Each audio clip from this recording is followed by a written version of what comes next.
नमस्कार मंडळी, राम राम. तर चला आज पवेलियन मॉलमध्ये जाऊयात शॉपिंग करायला. तर कारभारी मी आणि माझ्या 2 भाच्या आणि माझा भाऊ आम्ही चाललेलो आहोत आता पवेलियन मॉलमध्ये.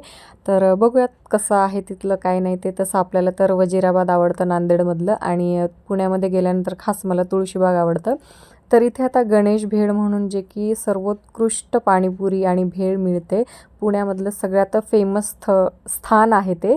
तर इथे पण मी फेमस पाणीपुरी ट्राय केली आणि हे काय प्रकार आहे मला कळलं नाही. माझ्या भावाने आम्हाला ते आणून दिलं. एकच बटाटा ₹100 त्याला असं काहीतरी ग्रिल करून दिलेलं आहे. तर ते खावं कसं हाच मोठा प्रश्न होता. तर शेवटी छान होतं ते, म्हणजे छान लागलं. छान वाटतं कधीतरी आपण वेगळं काहीतरी ट्राय केलं पाहिजे. तर नंतर आम्ही मॉलमध्ये आलोत आणि इथे आम्ही टी-शर्ट वगैरे घेतले. याचासुद्धा लाँग व्हिडिओ येईल. आणि आमच्या बंधूंनी मग नंतर आम्हाला काहीतरी चॉकलेट बफेलो खायला घातले. ते पण मस्त होते. चला सबस्क्राईब करा.